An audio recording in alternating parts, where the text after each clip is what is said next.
Your IKEA dresser wobbles after 2 years and falls apart after 5. Meanwhile, Amish furniture built a century ago still functions perfectly in daily use. The difference isn't luck or magic. It's 10 specific construction choices that modern furniture manufacturers deliberately avoid because durability destroys repeat business. Wood selection. The furniture's lifespan begins at material selection, where Amish craftsmen make choices that commercial manufacturers cannot afford to make if they want to remain competitive on price. Amish furniture uses solid hardwood throughout: maple, oak, cherry, or walnut, cut from mature trees with tight growth rings indicating slow growth and dense wood structure.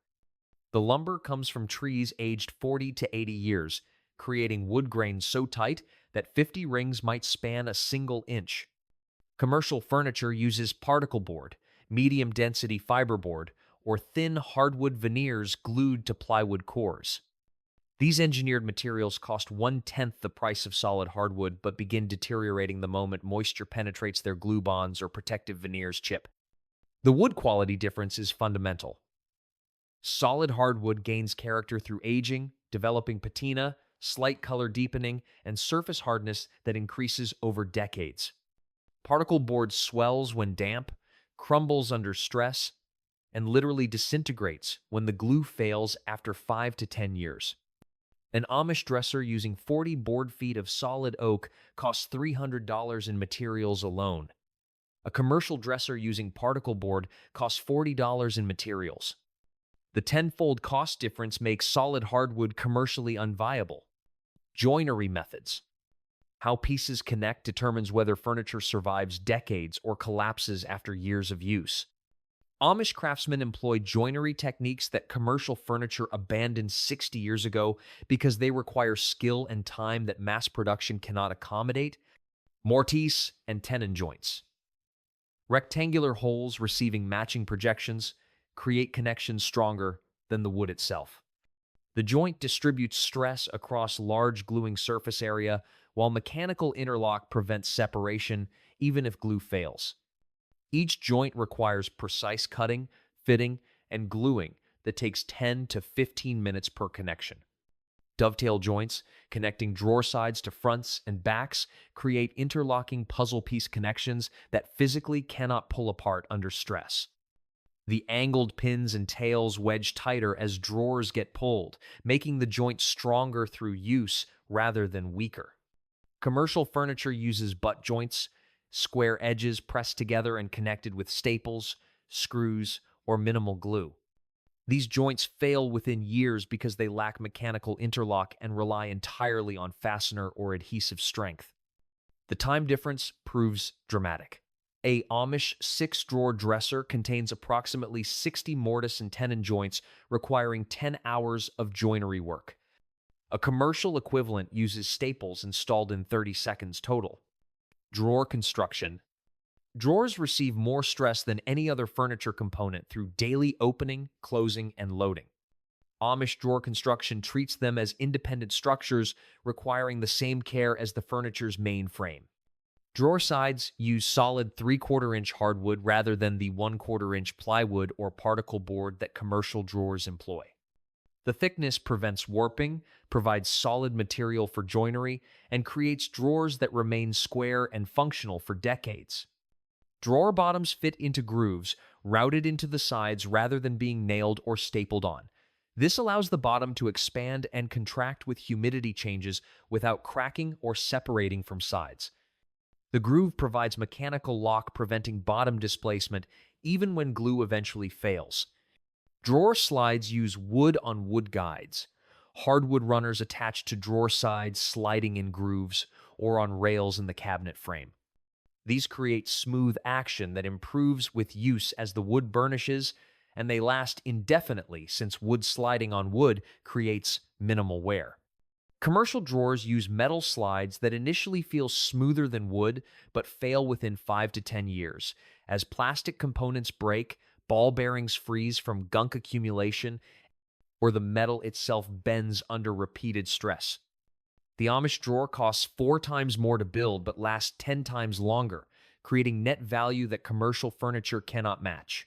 Finish application. The finish protects wood from moisture, stains, and wear while revealing grain beauty.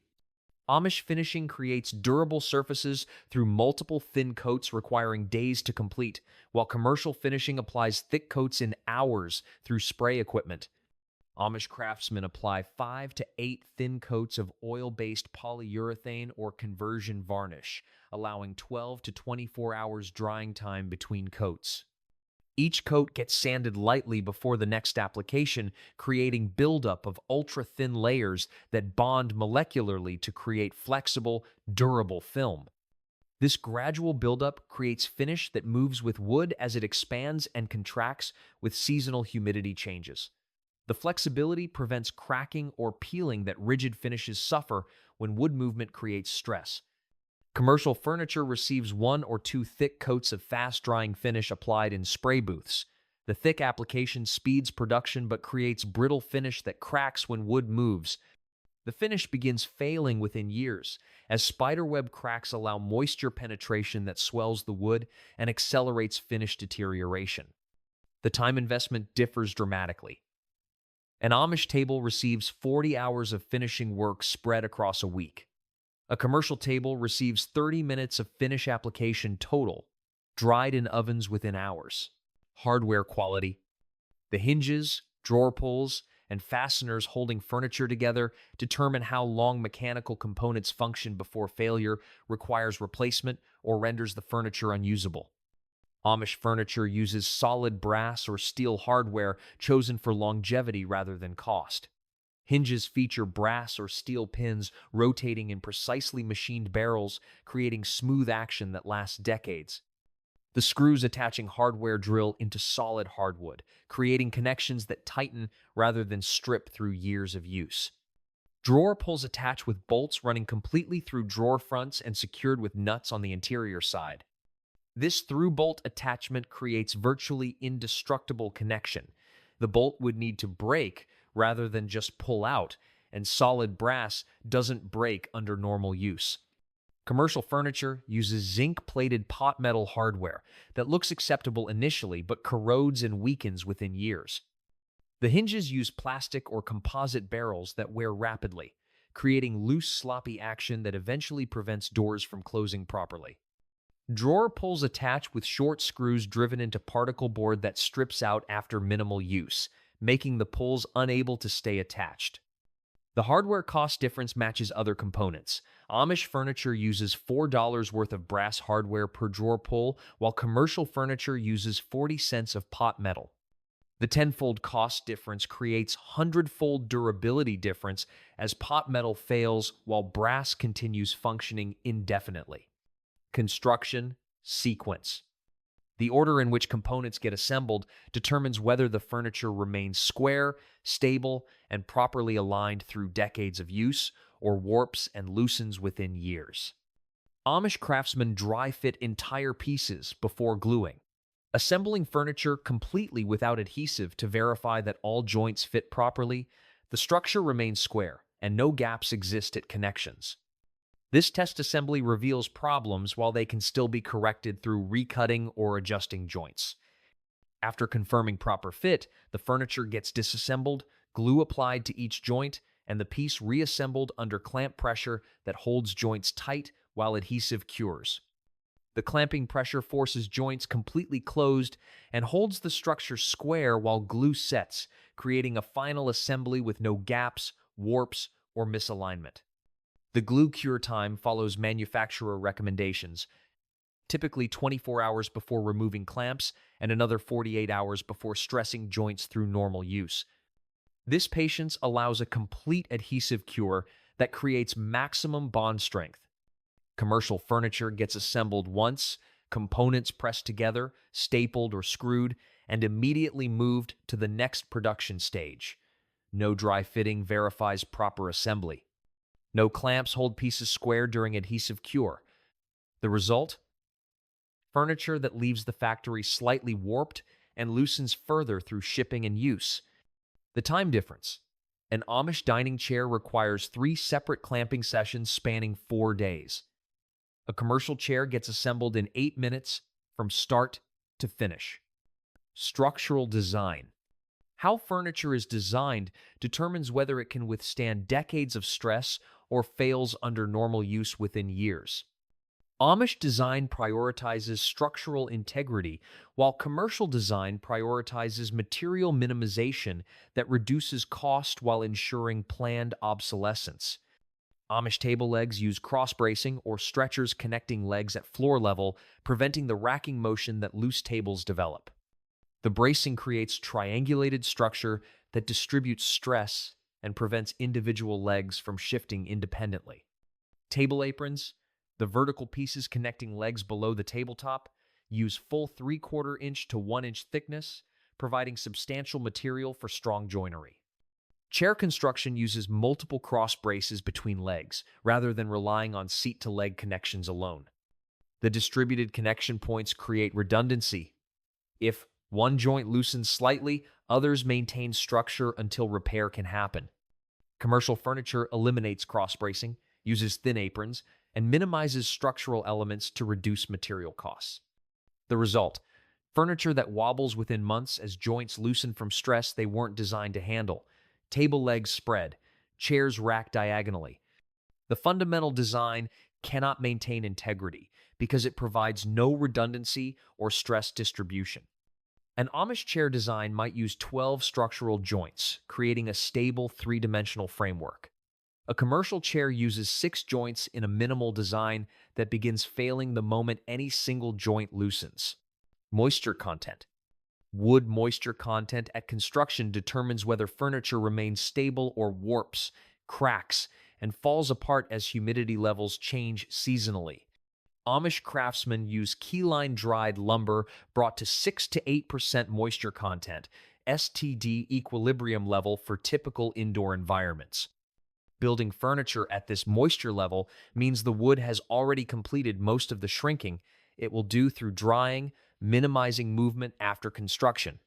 The lumber sits in the shop for weeks or months before use, allowing it to acclimate to local humidity levels. This additional stabilization ensures the wood won't continue moving after being built into furniture.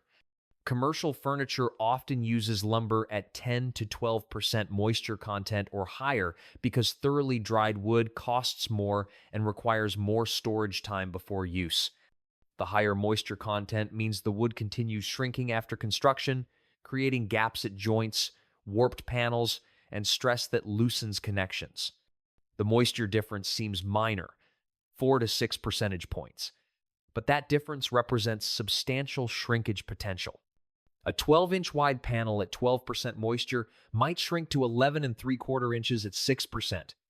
That quarter-inch shrinkage creates gaps in joints, loosens connections, and stresses the structure. Proper drying costs money and time that commercial manufacturers cannot justify when planned obsolescence serves their business model better than longevity. Grain matching. How wood grain aligns affects both appearance and structural stability. Amish craftsmen orient grain for maximum strength and visual appeal, while commercial manufacturers ignore grain direction to maximize material utilization. In table and dresser tops made from multiple boards edge-glued together, Amish craftsmen alternate growth ring direction. One board with rings arching up, the next with rings arching down. This alternating orientation prevents the panel from cupping into a single continuous curve as humidity changes. Each board wants to warp, but opposing warps cancel out, keeping the panel flat. Drawer fronts use quarter-sawn wood, lumber cut so grain runs perpendicular to the face rather than parallel. This orientation minimizes expansion and contraction in the critical width direction, preventing drawer fronts from swelling in humid months and shrinking in dry months. The dimensional stability keeps drawers operating smoothly year-round. Commercial furniture ignores grain orientation, selecting boards for size and yield rather than stability. Tabletops cup, drawer fronts swell, doors warp. The visual degradation parallels structural deterioration as warped components stress joints and accelerate failure. The grain matching requires skill, time, and material waste that commercial production cannot accept. but the stability gained through proper grain orientation proves essential for century-long durability. Repair-friendly design. Furniture designed for repair lasts far longer than furniture designed for disposal because even the best construction eventually requires maintenance after decades of use. Amish furniture uses removable backs on